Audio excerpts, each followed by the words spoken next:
எபிரேயர் நிருபம் 11ஆம் அதிகாரம் 39-40 வசனத்துல இவர்கள் எல்லாரும் விசுவாசத்தினாலே நற்சாட்சி பெற்றிருந்தும் வாக்குத்தத்தம் பண்ணப்பட்டதை அடையாமல் போனார்கள் அப்படி என்று சொல்லப்பட்டிருக்கிறது. யாரை குறித்து என்று சொன்னால் 3வது வசனத்திலிருந்து 32வது வசனம் வரைக்கும் நீங்கள் வாசிக்கும் பொழுது பழைய ஏற்பாட்டு பரிசுத்தவான்களை குறித்து அங்கே முழுமையாய் சொல்லப்பட்டிருக்கிறது.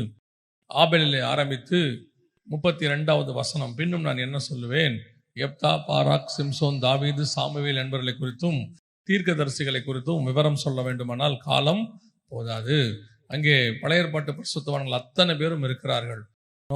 ஏனோக்கில் ஆரம்பிச்சு அப்புறம் ஆபிரகாம், ஈசாக்கு, அப்புறம் யாக்கோபு, சாராள், அப்புறம் யோசேப்பு, மோசே, இப்படி எல்லாரும் இருக்கிறாங்க. எல்லாரையும் சொல்லிட்டாங்க, அத்தனை பேரையும் சொல்லிட்டாங்க. சொல்லிட்டு 39வது வசனம் சொல்லுது, இவர்கள் எல்லாரும் விசுவாசத்தினாலே நற்சாட்சி பெற்றும் வாக்குத்தத்தம் பண்ணப்பட்டதை அடையாமல் போனார்கள் அப்படின்னு இருக்கிறது. இவர்களுக்கு என்ன வாக்குத்தத்தம் பண்ணப்பட்டது, எதை அடையவில்லை அப்படின்னு சொல்லி பார்க்கிறோம். எதுன்னு வாக்குத்தத்தம் பண்ணப்பட்டது அப்படின்னு சொன்னீங்கன்னா அதே எபிரேயர் நிருபம் 11ஆம் அதிகாரம் 10வது வசனத்தை வாசியுங்கள். ஏனெனில் தேவன் தாமே கட்டி உண்டாக்கின அஸ்திபாரங்கள் உள்ள நகரத்துக்கு அவன் காத்திருந்தான். வசனம் சொல்லுது, அவர்கள் எல்லோரும் எதற்கு காத்திருந்தார்கள்? அஸ்திபாரம் உள்ள நகரத்திற்கு அவர்கள் காத்திருந்தார்கள். அஸ்திபாரம் உள்ள நகரம் எது? 21ஆம் அதிகாரம் வெளிப்படுத்தின விசேஷம் 13-14 வசனங்களை வாசியுங்கள். வாசல்களின் அருகே 12 தூதர்கள் இருந்தார்கள். அந்த வாசல்களின் மேல் இஸ்ரவேல் சந்ததியாகிய 12 கோத்திரத்தாருடைய நாமங்களும் எழுதப்பட்டிருந்தன. நகரத்தின் மதிலுக்கு 12 அஸ்திபார கற்கள் இருந்தன. நகரத்தின் மதிலுக்கு 12 அஸ்திபார கற்கள் இருந்தன. அவைகள் மேல் ஆட்டுக்குட்டியானவருடைய 12 அப்போஸ்தலரின் 12 நாமங்களும் பதித்திருந்தன. அவர்கள் காத்திருந்தது புதிய எருசலேமுக்கு. வசனம் தெளிவாய் சொல்லுகிறது, அவர்கள் அதை தூரத்திலே கண்டு நம்பி அணைத்துக் கொண்டிருந்தார்கள் என்று சொல்லி. ஆனால் இவர்கள் எல்லாரும் விசுவாசத்தினால் நற்சாட்சி பெற்றவர்கள். வசனம் சொல்லுகிறது, இவர்கள் வாக்குத்தத்தம் பண்ணப்பட்டதை அடையாமல் போனார்கள் அப்படின்னு இருக்கிறது. இவங்கெல்லாம் யாருன்னா சாதாரண ஆட்கள்லாம் கிடையாது. நாம் இன்னைக்கு ரோல் மாடல்ஸா வச்சிருக்கிறவங்க, நாம இன்னைக்கு ஆவிக்குரிய வாழ்க்கைக்கு பின்பற்றுகிறதுக்கு மிக முக்கியமான காரணமா இருக்கிறவங்க. இவர்களை குறித்து வேதம் சாட்சி கொடுக்கிறது. இப்படி நிறைய காரியங்கள் இருக்கு. ஆனா இவர்களை குறித்து வேதம் சொல்லுகிறது, இவர்கள் வாக்குத்தத்தம் பண்ணப்பட்டதை அடையாமல் போனார்கள் அப்படின்னு இருக்கு. இந்த வாக்குத்தத்தம் பண்ணப்பட்டதை அடையாமல் போனார்கள் என்றால் எதை குறிக்கிறது? எது அவங்க வாக்குத்தத்தம் பண்ணப்பட்டதை அடையல அப்படின்னா, முதலாவது வாசிச்சோம், அவர்களுக்கு தேவன் தாமே கட்டி உண்டாக்கின அஸ்திபாரம் உள்ள நகரங்களுக்கு அவர்கள் காத்திருந்தார்கள் அப்படின்னு இருக்கிறது. புதிய எருசலேமுக்கு காத்திருந்தார்கள், ஆனால் அது அவர்களுக்கு கிடைக்கவில்லைன்னு இருக்கு. வாக்குத்தத்தம் பண்ணப்பட்டதை அடையவில்லை. அப்ப என்ன காரணம்? அப்போ அது கிடைக்கலன்னா எங்க போனாங்க அப்படின்னு சொன்னா வாசிங்க, லூக்கா எழுதின சுவிசேஷம் 16ஆம் அதிகாரம் 22-23 வாசிங்க. லூக்கா 16:22-23 வாசிங்க. பின்பு அந்த தரித்திரன் மரித்து தேவதூதரால் ஆபிரகாமுடைய மடியிலே கொண்டு போய் விடப்பட்டான். ஐஸ்வர்யவானும் மரித்து அடக்கம் பண்ணப்பட்டான். பாதாளத்திலே அவன் வேதனை படுகிற போது தன் கண்களை ஏறெடுத்து தூரத்திலே ஆபிரகாமையும் அவன் மடியிலே லாசருவையும் கண்டான். அப்பொழுது அவன், தகப்பனாகிய ஆபிரகாமே. இது எங்க நடக்குதுன்னு கேட்டீங்கன்னா பாதாளத்துல நடக்குது. மேல் பாதாளம், தாழ்ந்த பாதாளம்னு சொல்லுவாங்க, அந்த இடத்துல நடக்குது. அப்போ இந்த வசனத்தின்படி இது டைரக்டா இயேசுவே சொல்ற சம்பவம். இதனுடைய வசனத்தின்படி பார்த்தா ஆபிரகாம் எங்க போயிருக்கிறார்? மேல் பாதாளத்துக்கு போயிருக்கிறார். மரித்த அந்த ஐஸ்வர்யவான் தாழ்ந்த பாதாளத்துக்கு போகிறான். இந்த இடத்துக்கு பேர் தான் தண்ணீர் இல்லாத குழி. அதாவது அந்த ஐஸ்வர்யவான் தண்ணி கேட்பான் பின்னாடி. இதான் சகரியாவின் புஸ்தகத்தில் நாம் 9ஆம் அதிகாரத்துல வாசிக்கிறோம், தண்ணீர் இல்லாத குழியில அடைக்கப்பட்டிருக்கிற உன்னுடையவர்களை அப்படின்னு ஆண்டவர் சொல்வார். சோ இவங்க எல்லாருமே பாதாளத்துக்கு போனாங்கிறது 100% அங்கே வசனத்துல இருக்கு. ஆனா என்ன, இவங்க மேல் பாதாளத்துக்கு போனாங்க, துன்மார்க்கர் தாழ்ந்த பாதாளத்துக்கு போனாங்க. இப்போ பழைய ஏற்பாட்டு பரிசுத்தவான்கள் எல்லாருமே, யாக்கோபு சொல்றாரு, என் நரைமறை துக்கத்தோடு கூட பாதாளத்தில் இறங்க பண்ணுகிறீர்கள். சங்கீதக்காரர் சொல்றாரு, நான் போய் பாதாளத்தில் என் படுக்கையை போட்டாலும். இவங்க எல்லாருமே பாதாளத்தை பத்தி தான் பேசுறாங்க, யோபுல இருந்து எல்லாருமே. அப்போ வசனம் தெளிவா சொல்லுது, இவர்கள் வாக்குத்தத்தம் பண்ணப்பட்டதை அடையவில்லை அப்படின்னு இருக்கு. அப்ப ஏன் அடையல? அதான முக்கியம். பாவம் செஞ்சுட்டாங்களா, பாவிகளா அப்படின்னா வசனம் தெளிவா இருக்கு. இவர்கள் எல்லாரும் விசுவாசத்தினாலே நற்சாட்சி பெற்றிருந்தும் வாக்குத்தத்தம் பண்ணப்பட்டதை அடையவில்லை அப்படின்னு இருக்கு. அப்ப விசுவாசத்தினாலே நற்சாட்சி பெற்றும் வசனம் சொல்லுது, பவுலை குறித்து, நான் நியாயப்பிரமாணத்தினால் குற்றம் சாட்ட முடியாதவன் அப்படிங்கிறார். யோசிச்சு பாருங்க, நியாயப்பிரமாணத்தை பர்ஃபெக்டா ஃபாலோ பண்ணவங்க எத்தனையோ பேர் இருக்கிறாங்க அந்த காலகட்டத்தில். அதனாலதான் இவங்களை பத்தி வசனம் சொல்லுது, விசுவாசத்தினாலே நற்சாட்சி பெற்று. அப்போ இவர்கள் எல்லாரும் அவ்வளோ பர்ஃபெக்டான ஒரு லைஃப், பர்ஃபெக்ட் லைஃப் ஸ்டைல், கர்த்தர் விரும்புகிறபடி ஒரு ஆவிக்குரிய வாழ்க்கை வாழ்ந்தும் வாக்குத்தத்தம் பண்ணப்பட்டதை அவர்கள் என்ன செய்யவில்லை, அடையவில்லை அப்படின்னு இருக்கு. ஒன்று, அதற்கு என்ன ரீசன், அந்த அடையாமல் போனதுக்கு என்ன ரீசன் அப்படின்னு கேட்டீங்கன்னா, அதற்கு அவர்களுக்கு ஒன்று தேவைப்பட்டது. அது என்னங்கிறத நான் உங்களுக்கு அடுத்து சொல்றேன். அதே நேரத்தில் இன்னொன்று இருக்கிறது, அவர்கள் போக வேண்டும் என்றால் இன்னொரு காரியம் நடக்கணும்னு வசனம் சொல்லுது. என்ன வசனம் சொல்லுது? அவங்க பாதாளத்திலிருந்து வாக்குத்தத்தம் பண்ணப்பட்டதை அடையணும்னா அவர்கள் இன்னொரு காரியத்தை சந்திக்க வேண்டியிருக்கிறது. என்ன அப்படின்னா, அதே எபிரேயர் 11, இப்ப நீங்க வாசிச்சது 39, 40 வாசிங்க பார்ப்போம். அவர்கள் நம்மை அல்லாமல் பூரணராகாதபடி விசேஷித்த நன்மையானதொன்றை தேவன் நமக்கென்று முன்னதாக நியமித்திருக்கிறார். விசேஷித்த நன்மையான ஒன்றை தேவன் நமக்கென்று முன்பதாக நியமித்து வைத்திருந்தார் அப்படின்னு இருக்கு. அப்போ அவங்க அந்த பாதாளத்திலிருந்து வாக்குத்தத்தம் பண்ணப்பட்டதை அடையணும் அப்படின்னா அவங்கள பூரணப்படுத்துற வேலை நம்ம கிட்ட ஒண்ணு இருக்கு. நாம ஒன்று செஞ்சாதான் அது பூரணப்படும். அவர்கள் நம்மை அல்லாமல் பூரணராகாதபடி விசேஷித்த நன்மையான ஒன்றை தேவன் நமக்கென்று முன்பதாக வைத்திருந்தார். அது இருந்தால்தான் அவர்கள் பூரணப்பட்டு பழைய ஏற்பாட்டு பரிசுத்தவான்கள் வர முடியும். யோசிச்சு பாருங்க, கொஞ்சம் அப்படி உங்களுக்கு புரியும்படி சொல்லணும்னா, இந்த பழைய ஏற்பாட்டு பரிசுத்தவான்களை பூரணப்படுத்தி பரதீசிக்கோ அல்லது புதிய எருசலேமுக்கோ நாம் போக வேண்டும் என்று சொன்னால் அதற்கு ஒரு வழி இன்னொன்று இருக்கிறது, ஒரு காரியம் செய்ய வேண்டியிருக்கிறது. நீங்களும் நானும் அதற்கு ஒரு காரணமாய் இருக்கிறோம். நாம இல்லாட்டி அது நடக்காது. நம்மை இல்லாமல் அவர்கள் பூரணப்படாதபடி. அப்படி என்றால் இதுக்கு பின்னாடி நிறைய விஷயங்கள் இருக்கு. இப்போ ஒரு உதாரணத்துக்கு சொல்றேனே, இப்ப நீங்க வாசிச்ச புதிய எருசலேம் இருக்கு இல்லையா, அதை நீங்க வாசிக்கும் போது 13வது வசனத்துல அதற்கு மதில் இஸ்ரவேல் கோத்திரமாய் இருந்தது, அஸ்திபாரம் புறஜாதி, அதாவது அப்போஸ்தலர்களுடைய நாமங்களாக இருந்தது. இப்போ இவங்க புதிய எருசலேம் காத்திருக்கிறாங்க. இப்போ இவங்க தூரத்துல அதை பார்த்துட்டாங்க, விஷன்ல தரிசனத்தை பார்த்துட்டாங்க. ஆனால் அது இன்னும் ரெடி ஆகல. ஏன் ரெடி ஆகலன்னா, அஸ்திவாரம் போடணும். அஸ்திவாரம் போட்டாதான் அது ரெடி ஆகும். அஸ்திவாரம் போடணும்னா அப்போஸ்தலர்கள் வளரணும், புதிய ஏற்பாட்டு சபை வரணும். அப்போ புதிய ஏற்பாடு இல்லாமல் அது பூரணப்படாதுன்னு அர்த்தம். நீங்களும் நானும் வராமல் அது என்ன செய்யாது, பூரணப்படாது. அதனால தேவன் விசேஷித்த நன்மையானது ஒன்றை முன்பதாகவே நியமித்து வைத்திருந்தார் அப்படின்னு வசனம் சொல்லுது. அப்படியானால் இந்த பூரணராக இருக்கிறது, இந்த பூரணப்பட்டால் தான் அது கிடைக்கும். அவர்களும் போக முடியும், நாமும் போக முடியும். இப்ப நீங்க யோசிச்சு பாருங்க, அந்த பழைய ஏற்பாட்டு பரிசுத்தவான்களை பூரணப்படுத்தக்கூடியதான ஆவிக்குரிய வாழ்க்கை உங்களுக்கு எனக்கு இருக்குதா? அவர்களே விசுவாசத்தினால் நற்சாட்சி பெற்றவர்கள். இன்னைக்கு நம்ம எல்லாருக்கும் இருக்கக்கூடியதான ஒரு நம்பிக்கை என்ன? எல்லாருமே ஒரு விசுவாசம். எதுல இருக்கிறோம்? கண்டிப்பா பரலோகத்துக்கு போயிடுவோம், இயேசு வரும்போது நம்ம போயிடுவோம், அதுல மாற்று கருத்து இல்ல. ஆனால் போவோமா என்பதற்கான நிச்சயம் இருக்கா? போவோம் என்பது நமக்கு வாக்கு பண்ணப்பட்டது. ஆனால் போவதற்குரியதான ஆவிக்குரிய வாழ்க்கை நம்ம கிட்ட இருக்கா? எலிஜிபிலிட்டி இருக்கா? நிறைய பேர் என்ன சொல்லுவாங்க தெரியுமா? ஒரு பையன் இருக்கும்போது சொல்லுவான், எக்ஸாம் வரதுக்கு முன்னாடி வரைக்கும் அதெல்லாம் பாஸ் பண்ணிடலாம், நல்ல மார்க் எடுத்துடலாம், அதெல்லாம் சூப்பரா பண்ணிடலாம் அப்படிமா. எழுதிட்டு வரும்போது கூட சொல்லுவான், அதெல்லாம் நல்லா எழுதிருக்கிறேன். ஆனா மார்க் வரும்போது பாருங்க, ஃபெயில் ஆயிடுவான். ஃபெயில் ஆயிடுறதுக்கு அவங்ககிட்ட 1000 காரணம் இருக்கும். சரியா திருத்தலம்பா, டீச்சர் ஒழுங்கா பாடம் எடுக்கலம்பா, கொஸ்டின் பேப்பர் டஃப் ஆயிடுச்சும்பா, என்னென்னவோ சொல்லுவானே ஒழிய கடைசி வரைக்கும் நான் சரியா படிக்கலன்னு ஒத்துக்கவே மாட்டான். அவனால அந்த வார்த்தையை சொல்லவே முடியாது. அப்போ நல்ல பெற்றோர் என்ன பண்ணுவாங்க, ஏண்டா இவ்வளவு சொல்ற, அப்ப நீ மட்டும் தான் ஃபெயில் ஆயிருக்க, உன் கூட இருந்த இன்னொரு பையன் நல்ல மார்க் எடுத்திருக்கானே, பாஸ் ஆயிருக்கானேன்னு கேட்பாங்க. அதுக்கும் ஒரு காரணம் வச்சிருப்பான். அது என்ன, அவங்க அம்மா டீச்சர் மார்க் போட்டாங்கம்பா. கடைசி வரைக்கும் நான் ஃபெயிலுங்கிறத அவனால என்ன செய்ய முடியாது, ஒத்துக்கவே முடியாது. இதுதான் இன்னைக்கு இருக்கக்கூடியதான ஆவிக்குரிய வாழ்க்கை. நம்மை அல்லாமல் பூரணராகாதபடின்னு சொல்லிட்டாரு. இப்ப நம்ம தான் அதை போய் பெர்ஃபெக்ட் பண்ண வேண்டிய ஆட்கள். அப்ப அந்த பூரணாகிறதுக்கு நம்ம என்ன செய்ய போகிறோம்? அவர்கள் அதை தூரத்திலே கண்டு நம்பி, இதுல ஒரு பெரிய ஆச்சரியம் என்ன தெரியுமா, அவங்க தூரத்துல ஒரு நம்பிக்கையோட வாழ்ந்திருக்கிறாங்க. நீங்க அந்த எபிரேயர் 11:13 வாசிச்சு பாருங்களேன். எபிரேயர் 11:13 வாசிங்க. இவர்கள் எல்லாரும் வாக்குத்தத்தம் பண்ணப்பட்டவைகளை அடையாமல். எப்படி வாக்குத்தத்தம் பண்ணப்பட்டதை அவங்களுக்கு தெரிஞ்சு வச்சு கிடைக்காதுன்னு. ஆனா வாழ்நாள் எல்லாம் எப்படி வாழ்ந்தாங்களா தெரியுமா? வாசிங்க தொடர்ந்து. வாக்குத்தத்தம் பண்ணப்பட்டதை அடையாமல் தூரத்திலே அவைகளை கண்டு நம்பி அணைத்து கொண்டு பூமியின் மேல் தங்களை அந்நியரும் பரதேசிகளும் என்று அறிக்கையிட்டு விசுவாசத்தோட மரித்தார்கள். இது எவ்வளவு கஷ்டம் தெரியுமா? படிக்கிறது ரொம்ப ஈஸியா இருக்கு. ஒரு விஷயம் நமக்கு தூரத்துல தெரியுது, ஆனா கிடைக்காதுன்னு தெரியும். என்னைக்கோ ஒரு நாள் எனக்கு கிடைக்கும் தெரியும். அந்த என்னைக்கோ ஒரு நாள் கிடைக்கிறதுக்காக நான் இன்னைக்கு அந்நியனும் பரதேசியுமாய் வாழுகிறேன்னு ஒருத்தன் வாழ்ந்திருக்கிறான். எவ்வளவு பெரிய ஆவிக்குரிய வாழ்க்கை பாருங்க. தூரத்தில் அவைகளை கண்டு நம்பி அணைத்து கொண்டு விசுவாசத்தோட மரித்தார்கள்.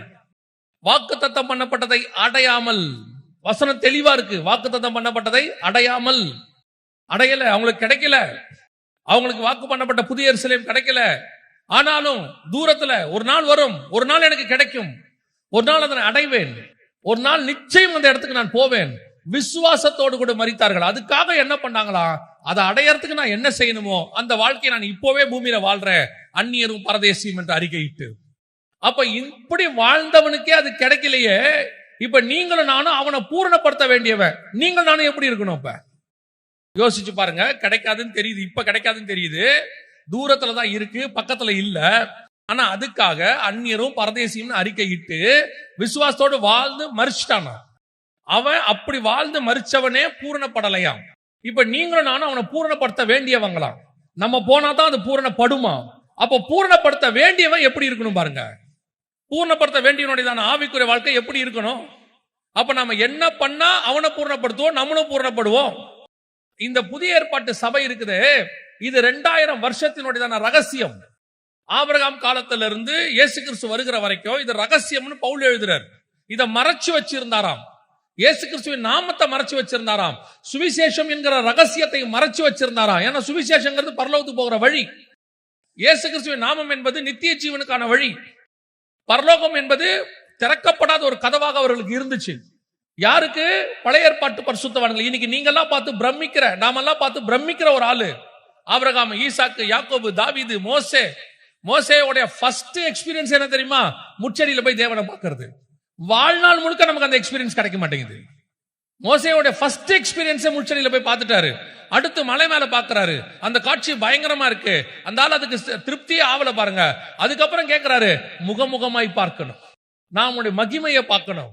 அப்படி இவ்வளவு பர்ஃபெக்டா வாழ்ந்த ஒரு ஆளை பத்தி வசனம் சொல்லுது. எபிரேயர் 11 வாக்குத்தத்தம் பண்ணப்பட்டதை அடையாமல் போனார்கள். அப்போ பின்னாடி வர வேண்டிய நீங்களும் நானும் பூர்ணப்படுத்த வேண்டியவர்கள் இருக்கு.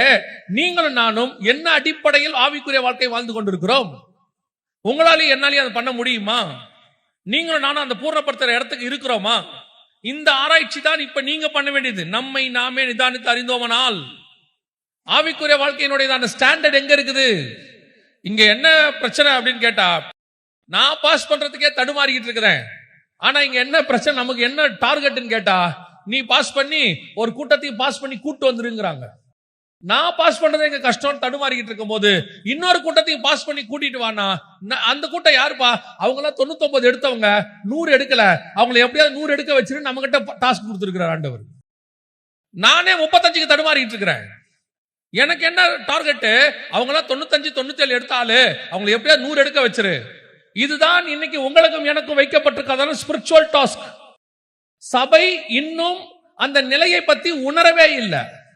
அதை பத்தின அறிவு இன்னும் சபைக்கு வரவே இல்லை. சபையை பொறுத்த வரைக்கும் என்ன, பரலோகத்துக்கு போகணும், அவ்வளவுதான். பரலோகத்துக்கு போறதுன்னா உங்களை என்னையும் ரட்சிக்கப்பட்ட மறுநாளே கூட்டு போயிருப்பார் ஆண்டவர். ரத்தத்தால கழுவி மீட்டு எடுத்து அப்படியே வான் கூட்டு போயிருவாரு. அப்புறம் எதுக்கு இங்க வச்சிருக்கிறார்? உங்களை எண்ணி இத்தனை வருஷம் இங்க வச்சிருப்பதன் நோக்கம் என்ன? அப்போ உங்களுக்கு எனக்கு ஒரு பெரிய டாஸ்க் இருக்கு. நீங்களும் நானும் எதையோ செய்து போக வேண்டி இருக்கிறது. ஏதோ ஒண்ணுக்கு ரோல் மாடலாக இருக்க வேண்டி இருக்கிறது. அதான் பவுல் சொல்றாரு, உங்களை நான் மாதிரிகளாய் வைத்து விட்டு போகிறேன். அப்படியானால் நீங்களும் நானும் என்ன செய்ய வேண்டி இருக்கிறது? அதான் வசனம் சொல்றது, விசேஷித்த நன்மையானதொன்றை தேவன் நமக்கென்று முன்பதாக நியமித்து வைத்தார். இந்த விசேஷித்த நன்மையானதொன்றுனா என்ன? அதையும் வசனம், எல்லாமே வசனத்துல இருக்கு, அவ்வளவுதான். ரொம்ப முக்கியமானது விஷயம் இல்ல, எல்லாமே வசனத்தை எழுதி வச்சிருக்காரு ஆண்டவர். விசேஷித்த நன்மையானது ஒன்று அப்படின்னா என்ன? வாசிங்க, எபிரேயருக்கு நிருபம் 6:17 வாசிங்க. அந்தபடி தேவனும் வாக்குத்தத்தம் பண்ணப்பட்டவர்களை சுதந்தரித்துக் கொள்ளுகிறவர்களுக்கு தமது ஆலோசனையின் மாறாத நிச்சயத்தை பரிபூர்ணமாய் காண்பிக்கும்படி சித்தமுள்ளவராய் ஓர் ஆணையினாலே அது என்ன பண்ணினார்? ஸ்திரப்படுத்தினார் அப்படின்னு இருக்கு. இந்த வசனம் பாருங்க, அந்தபடி தேவனும் வாக்குத்தத்தம் பண்ணப்பட்டவைகளை சுதந்திரித்துக் கொள்ளுகிறவர்களுக்கு, அவர்களுக்கு வாக்குத்தத்தம் பண்ணப்பட்டது. என்ன வாக்குத்தத்தம் பண்ணப்பட்டது? அஸ்திவாரம் உள்ள நகரம் வாக்குத்தத்தம் பண்ணப்பட்டது. அதுக்கு முன்னாடையாளமா இந்த இடத்துல ஆபிரகாமை பத்தி பேசுறார். ஆபிரகாமை பத்தி பேசிட்டு நான் முழுக்க முழுக்க பேசுறது புதிய ஏற்பாட்டில இருந்து. ஆபிரகாமை குறித்து பேசுகிறார். பேசிவிட்டு அந்த வாக்கு தத்தத்தை பெறுவதற்கு நம்ம என்ன செய்யணுங்கிற காரியத்தை அவர் சொல்றார். சொல்லும் பொழுது பழைய ஏற்பாட்டு காலத்தில் இல்லாத ஒன்றை புதிய ஏற்பாட்டு காலத்தில் ஆண்டவர் செய்கிறார்னு சொல்றார். அதை எப்படி சொல்றாரு? அதை பெற்றுக்கொள்வதற்கு வாக்கு தத்தம் பண்ணப்பட்டதை மாறாத ஆலோசனையின்படி நிச்சயமாய் பரிபூர்ணமாய் காண்பிக்கும்படி சித்தம் உள்ளவராய். இப்ப நாம இதை பெறணும் அப்படின்னா நீங்களும் நானும் என்னவா மாற வேண்டியிருக்கு? ஒரு பூர்ணமான இடத்துக்கு வர வேண்டி இருக்கிறது. நம்ம இல்லாமல் அவர்கள் பூர்ணராகாதபடி அப்படின்னு இருக்கு. நாம பரிபூர்ணமா ஆனாதான் இதை செய்ய முடியும். நான் சொல்றது அப்படியே வரிசையா கவனிச்சுட்டே வாங்க. இது முழுக்க ஸ்பிரிச்சுவலா உங்களுக்குள்ள அடுத்த கட்டத்துக்கு கொண்டு போறது. நீங்கள் அதை பெற்றுக்கொள்வதற்கு, அவர்கள் நம்ம மூலமாக பெற்றுக்கொள்வதற்கு, நாம் அதை ஒரு சாட்சியாய் நிற்பதற்கு முதல்ல நாம பூர்ணமாய் மாற வேண்டியிருக்கு. இந்த வசனத்தை நீங்க வாசிங்களே, எபிரேயர் நிருபம் 6ஆம் அதிகாரம் 2வது வசனம் வாசிங்க.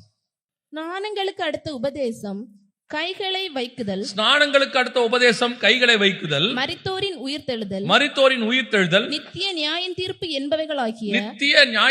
என்பவைகளாகிய அஸ்திபாரத்தை மறுபடியும் போடாமல். அஸ்திபாரத்தை மறுபடியும் போடாமல் பூரணராகும்படி. நல்ல கவனிங்க, பூரணராகும்படி கடந்து போவோமாக. அப்போ நம்ம பூரணராகிறதுக்கு என்ன பண்ணணும்னா இந்த பேசிக்கான உபதேசங்களை எல்லாம் திருப்பி திருப்பி திருப்பி அதையே பேசிட்டு இருக்காதீங்க, அடுத்த கட்டத்துக்கு போங்கன்றார். அதான் அவர் எழுதுறார். கைகளை வைக்குதல், ஸ்நானங்களுக்கு அடுத்த உபதேசம், நித்திய நியாய தீர்ப்பு, இதெல்லாம் தாண்டி அடுத்து பூர்ணாகிறதுக்கு என்ன செய்யணும் அதுக்கு போங்க. அந்த இடத்துக்கு நீங்க போகணும்னா அந்த பூர்ணராகிற இடத்துக்கு நீங்க வந்து சேருங்க அப்படிங்கிறார். ஏன்னா நான் பூர்ணவனானதான் இன்னொன்று கூட்டம் காத்துக்கிட்டு இருக்குது. இன்னும் பூர்ணராகாமல் அந்த புதிய எருசலேம் கட்டி முடிக்கப்படாமல் அது காத்துக்கிட்டு இருக்கு. இப்ப உங்களுக்கு சொல்றேன், ஒரு உதாரணத்துக்கு சொல்றேன். அவங்க எல்லாம் வந்து ஒரு ஃபர்ஸ்ட் லோடு ஜல்லி எடுத்துட்டு வந்து இந்த கட்டடத்தை கட்டியாச்சு. ஒரு லோடு கட்டி முடிச்சாச்சு. அவங்க குடியேற வேண்டியவங்க இன்னும் வரல. ஏன்னு கேட்டா அடுத்த லோடு ஜல்லி வந்தாதான், அடுத்த லோடு செங்கல் வந்தாதான் இதை மொத்தமா பினிஷ் பண்ண முடியும்னு சொல்லிட்டாங்க. இப்ப அவங்க என்ன பண்றாங்க, ஏற்கனவே ஒரு லோடு வாங்கினவங்க நின்றுகிட்டு இருக்கிறாங்க. வாங்கிட்டு சொல்றாங்க, ஏங்க நாங்க தான் செங்கலை வாங்கிட்டோமே, நாங்க சொல்ல வேண்டிய எங்களுடைய காசெல்லாம் கொடுத்துட்டோமே, ஏன் எங்களுக்கு இன்னும் வீடு கொடுக்காம இருக்கிறீங்க அப்படின்னு கேட்டா அவங்க சொல்றாங்க, உங்க வீட்டோட சேர்த்து இன்னொருத்தரோட வீட்டையும் சேர்த்து கட்டுறோம். அந்த வீடு வரணும்னா அவங்களும் வந்து காசு கொடுத்து கட்டி முடிச்சாதான் முடியும். அவங்களுக்காக தான் வெயிட் பண்றோம். இப்போ நியாயமா அவன் என்ன பண்ணணும்? யோ அது எப்படியா, நான் காசு கொடுத்துட்டேன், என் வீட்டை கொடுத்துருந்தா கேட்கணும். ஆனா அவர்களுக்கு நல்லா தெரியுது அந்த வீட்டுக்கு ஒரே வாசல் தான், அந்த வீட்டுக்கு இயேசுதான் வாசல். அதுக்கு 2 பகுதி இருக்குது, ஒன்னு மதில், இன்னொன்னு அஸ்திவாரம். இது ரெண்டையும் சேர்த்து கட்டினாதான் ஒண்ணு கிடைக்கும். அவனுக்கு நல்லா தெரியுது நாம மதில் ஓகே, அஸ்திவாரம் வராம இருக்குது. இந்த அஸ்திவாரத்துக்கு வர வேண்டியவன் வரணும். அவன் வந்தாதான் இது மொத்தமா முழுமை பெறும். அப்பதான் நாம போய் அதை சுதந்திரிக்க முடியும். அப்ப அந்த அஸ்திவாரத்துக்கு வர வேண்டியவன் என்னடா பண்ணிட்டு இருக்கிறான்னு கேட்டா, புதிய ஏற்பாட்டு சபை என்ன பண்ணிட்டு இருக்குன்னு கேட்டா, இவன் இன்னும் பூர்ணமாகாம இருக்கான். செங்கல் இன்னும் சுட்டு முடிக்கல, இன்னும் அறவேக்காடாவே இருக்குது. நல்ல களிமண்ணை எடுத்தாச்சு, பரிசுத்தாவி வந்துட்டாரு, தண்ணியில மிதிச்சாச்சு, நல்ல களிமண்ணை போட்டு மிதிச்சு எல்லாம் டை பண்ணி குமாரன் சாயலுக்கு ஒப்பாய் மாத்தாச்சு. அந்த சாயல் மாறுது, ஆனா இன்னும் சுட்டு முடியல. லாரி வந்துருச்சு, அங்க ஒருத்தன் வெயிட் பண்ணிட்டு இருக்கிறான். அவன் கேட்கிறான், யோ எப்பயா இதை கட்டுவீங்க? அவன் சொல்றான், யோ இன்னும் அந்த செங்கல் வரலையா? அந்த செங்கல் வந்தாதான் மொத்தமா நாங்க கட்டி முடிக்க முடியும். அந்த செங்கல் எங்க? அது பூர்ணராகும்படி வெயிட் பண்ணிட்டு இருக்குது. அது முழுவதுமாக சுட்டெரிக்கும்படி வெயிட் பண்ணிட்டு இருக்குது. நீங்களும் நானும் தான் அந்த கடைசியாய் வர வேண்டியதான செங்கல். நீங்களும் நானும் தான் பூர்ணப்படுத்த வேண்டிய அந்த கடைசி பேட்ச். ஆனால் இங்கே இது பூர்ணப்படுகிறதா? அதான் இங்க கேள்வி. பூர்ணப்படுகிறதா? பூர்ணப்படுகிற மாதிரி இருக்கிறீங்களா? இருக்கிறோமா? நம்ம ஆவிக்குரிய வாழ்க்கை எப்படி இருக்கா? இன்னைக்கு உள்ளதான ஸ்டாண்டர்ட், ஸ்பிரிச்சுவல் ஸ்டாண்டர்ட் அதுல இருக்கா? அவங்க ப்ரூஃப் பண்ணிட்டு வந்துட்டாங்க. they are all waiting. ஆனா நாம போவோமா? நாம அந்த இடத்துல இருக்கிறோமா அப்படின்னா நல்லா தெரிஞ்சுக்கொள்ளுங்க. தேவனுக்கு ஒரு காலகட்டம் இருக்கு, அதுக்குள்ள பூர்ணப்படுறவங்கள எடுத்துக்கிட்டு போயிட்டே இருப்பாரு. மணவாளன் வந்து கதவை தட்டுவாரு, திறந்தா நிப்பாரு, இல்லைன்னா போயிட்டே இருப்பாரு. நீ திறக்கிற வரைக்கும் அவர் வெயிட் பண்ண மாட்டாரு. நீ உருவாக்குற வரைக்கும் அவர் வெயிட் பண்ண வேண்டிய அவசியம் இல்லை. அவர் ஒரு டைம் பிக்ஸ் பண்ணி வச்சிருப்பாரு. எல்லாவற்றுக்கும் ஒரு காலம் உண்டு.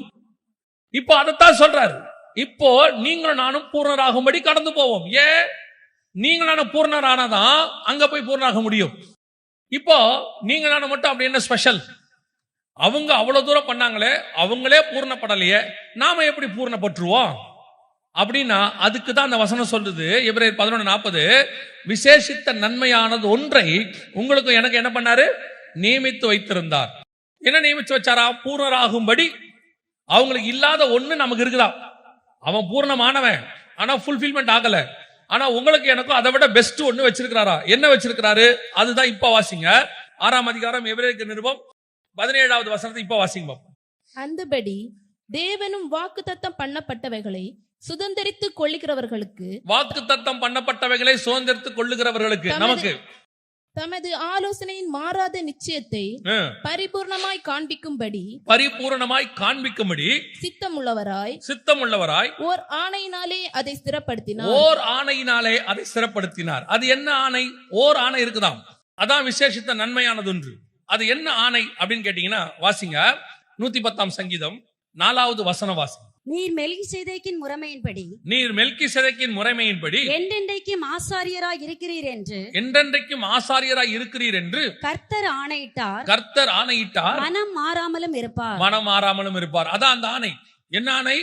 மெல்கிசேதேக்கின் முறைமையின்படி ஆசாரியராய் இருக்கிறீர். ஏங்க, நாம பூரணமா இருக்கிறதுக்கோ மெல்கிசேதேக்கின் முறைமையின்படி இயேசு வர்றதுக்கோ என்ன சம்பந்தம் இருக்கு அப்படின்னா, அதே விஷயத்தை தான் கீழே எழுதுறாரு. நமக்கு முன்னோடியாராகிய இயேசு மெல்கிசேதேக்கின் முறைமையின்படி நித்திய பிரதான ஆசாரியராய் நமக்காக அந்த திரையிலுக்குள் பிரவேசித்திருக்கிறார் அப்படின்னு இருக்கு.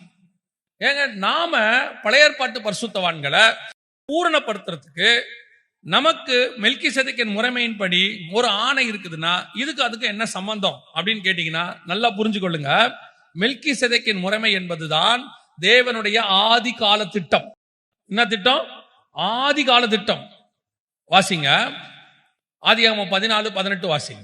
அன்றியும் உன்னதமான தேவனுடைய ஆசாரியராய் இருந்த சாலேமின் ராஜாவாகிய மெல்கிசேதேக்கு அப்பமும் திராட்சரசமும் கொண்டு வந்து, சாலேமின் ராஜாவாகிய மெல்கிசேதேக்கு அப்பமும் திராட்சரசமும் கொண்டு வந்து, இந்த அப்பமும் திராட்சரசமுங்கிற கான்செப்ட் இருக்குல்ல, கொண்டு வந்து அப்பமும் திராட்சரசமும் கொடுத்து ஆசீர்வதிக்கிற கான்செப்ட், இதுதான் பேசிக், அடிப்படை.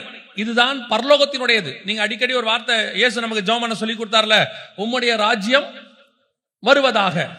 உம்முடைய ராஜ்யம் வருவதாக என்ன அர்த்தம்? பரலோகத்தில் உம்முடைய ராஜ்யம் எப்படி இருக்குதோ அதே மாதிரி பூமியில வரணும். அதான் அவருடைய திட்டம். பரலோகத்தில் எப்படி இருக்குது? ஒரு பக்கம் சிங்காசனத்தில் அவர் ராஜாவாக வீற்றிருக்கிறார், இன்னொரு பக்கம் தூப கலசத்தை முடிச்சு அவருக்கு என்ன செய்யறாங்க? துதிகளை ஏறெடுக்கிறாங்க. ஆசாரியத்துவமும் ராஜ்யபாரமும் பரலோகத்தில் இருக்கு. ரெண்டும் சேர்ந்ததுதான் ஆசாரியத்துவம். இதுக்கு பேர் தான் மெல்கிசேதேக்கின் ஆசாரியத்துவம்.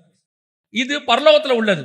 உங்களை என்னையும் பரலோகத்துக்கு கூட்டிட்டு போகணும்னா அந்த முறைமையின்படி தான் கூட்டிட்டு போக முடியும். அதைத்தான் ஆபிரகாமுக்கு வெளிப்படுத்தினார். அப்போது ரசத்தை கொண்டு கொடுத்து, சாலேமின் ராஜாவாகிய மெல்கிசேதேக்கு அதை கொண்டு கொடுத்து, இதுக்கு நீ பாத்திரவானா இரு, இதை வாங்கும் போது உன்னோட கூட உடன்படிக்கை பண்ணுகிறேன், இந்த அப்பத்தையும் ரசத்தையும் புசிக்கிறவனுக்கு நித்திய ஜீவன் உண்டு. இதெல்லாம் நமக்கு தெரியும். எல்லாத்தையும் பண்ணிட்டு போயிட்டார். ஆனா ஏன் பழைய ஏற்பாட்டு பரிசுத்தவான்கள் பூரணர் ஆகலைன்னா, இந்த விசேஷித்தமான அந்த மெத்தட அவங்க புரிஞ்சிக்கல. ஆபிரகாம் கையில கொடுத்தாரு. இது நடந்தது 14ஆம் அதிகாரத்துல. 15ஆம் அதிகாரத்துல ஆபிரகாம் பிள்ளையை கேட்கிறார், நான் பிள்ளை இல்லாமல் இருக்கிறேனே. 16ஆம் அதிகாரத்துல ஆகார் உள்ளே வராங்க, இஸ்மவேல் பிறக்கிறான். அதோட 17ஆம் அதிகாரத்துல மெல்கிசேதேக்கின் முறைமை ஸ்டாப் ஆயிடுது. விருத்த சேதனம், நியாயப்பிரமாணம் உள்ளே வந்துடுது.